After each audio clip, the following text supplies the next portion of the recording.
The third plague pandemic, the silent scourge that shaped the modern world.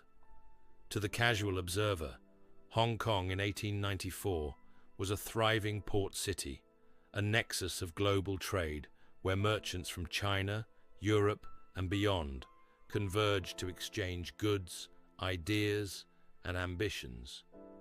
The harbour was alive with the sounds of creaking wooden ships, the calls of dock workers, and the chatter of street vendors selling their wares. But beneath this surface of prosperity, an unseen catastrophe was already taking root. Reports began to surface of an unsettling phenomenon. Rats, normally resilient scavengers of the urban landscape, were dying in alarming numbers. Soon after, human residents of the city began falling ill with fevers, chills, and the appearance of ominous swollen lymph nodes, known as buboes. Panic spread almost as quickly as the disease itself, and whispers of an ancient and dreaded affliction filled the air. The spectre of the plague, long associated with medieval devastation, had returned, marking the beginning of what would become the third plague pandemic. The symptoms of the afflicted were horrifying in their rapid progression. What began as fatigue and mild fever soon spiraled into an agony of high temperatures, vomiting, and the grotesque swelling of lymph nodes, most often in the groin, armpits, and neck. These swollen nodes, or buboes, would darken and become excruciatingly painful, a hallmark of the disease that had once decimated Europe in the 14th century.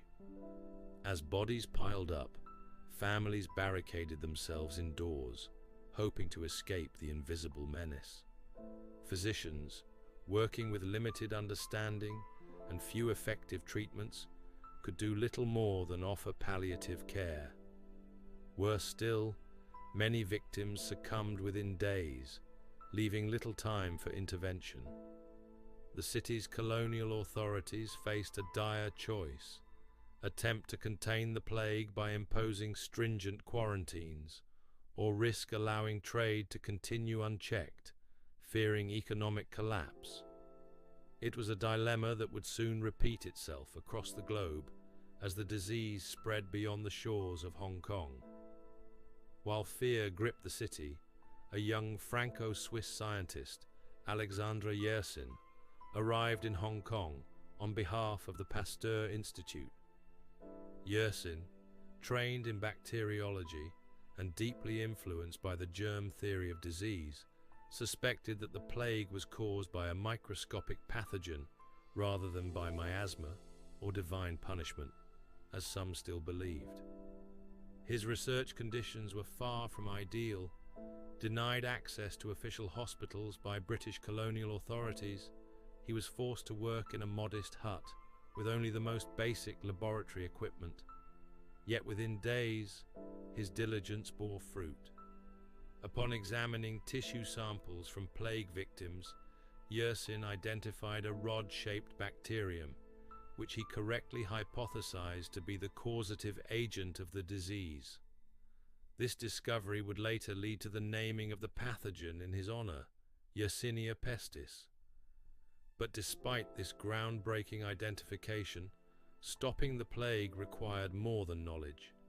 It demanded coordinated public health measures, which, as history would soon reveal, were far from universally applied. In an era of expanding maritime trade and growing colonial empires, the spread of the plague was nearly inevitable. Ships departing from Hong Kong carried infected rats in their cargo holds, unknowingly ferrying the disease to distant shores. Within 2 years, the plague had taken root in Bombay, where it ravaged the city with terrifying speed. The British colonial administration, desperate to contain the crisis, implemented draconian measures. Entire neighborhoods were forcibly evacuated, suspected plague victims were dragged from their homes, and large-scale burning of infected dwellings became common practice. These measures, while intended to curb the disease, often disproportionately targeted the poor and marginalized, sparking violent resistance. Meanwhile, cases emerged across Africa, the Middle East, and eventually North and South America. The pandemic had become a truly global event, marking the first time in human history that rapid transportation facilitated the near instantaneous spread of an epidemic across continents. By the early 20th century, scientists had uncovered a crucial link. The plague was not simply a human disease, but a zoonotic one. The bacteria resided within rodents, particularly rats, and was transmitted through fleas that fed on their blood. This realization transformed public health policy.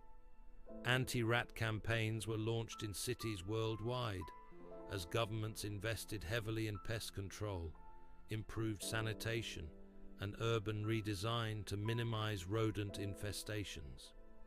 In San Francisco, for instance, health authorities embarked on aggressive measures to exterminate rats, inspect cargo ships, and disinfect homes. These efforts, while crude by modern standards, represented a significant shift toward a scientific approach to epidemic prevention. The understanding of vector-borne disease transmission laid the groundwork for future battles against malaria, yellow fever, and other infectious threats. At the dawn of the 20th century, the third plague pandemic reached the shores of South Africa, bringing fear and devastation to the city of Cape Town. In an effort to contain the disease, colonial authorities imposed strict quarantines, segregating infected communities in designated plague zones. Inside a dimly lit, overcrowded examination room, a European doctor, dressed in early medical attire, inspects an African patient suffering from fever and swollen lymph nodes, hallmarks of bubonic plague. The room is filled with anxious murmurs as families await a diagnosis that could change their fate. Outside, the government's response unfolds with relentless efficiency. Workers, clad in early protective suits, feed contaminated clothing and bedding into roaring fires, hoping to curb the plague's transmission. But these public health measures were not merely scientific.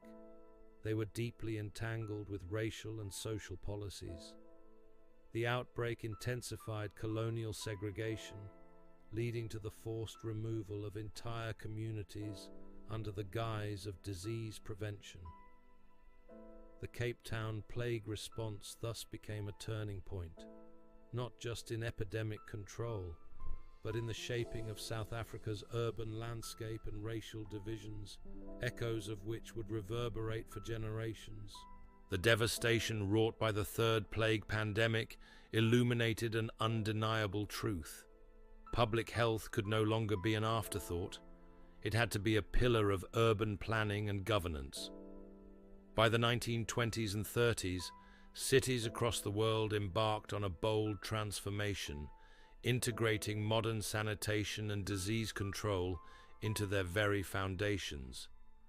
In a rapidly expanding metropolis, construction workers lay down the arteries of a new, healthier city. Sewer systems designed to eliminate the filth that once served as breeding grounds for disease. This period marked a renaissance in epidemiology, as medical researchers, now equipped with refined microscopes and bacteriology labs, studied pathogens with newfound precision.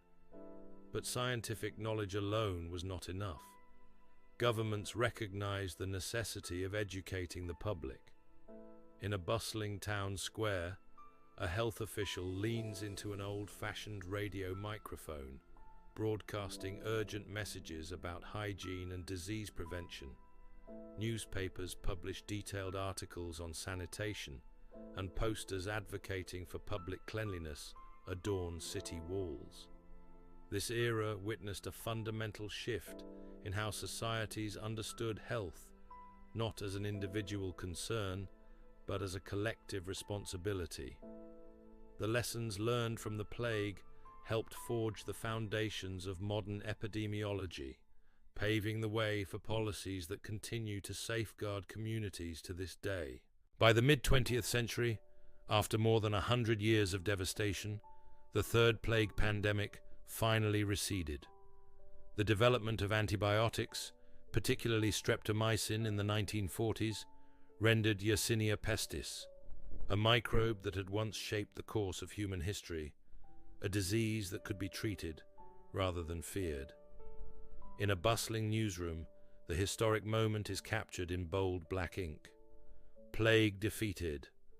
Reporters in crisp suits and dresses celebrate, understanding the weight of this declaration.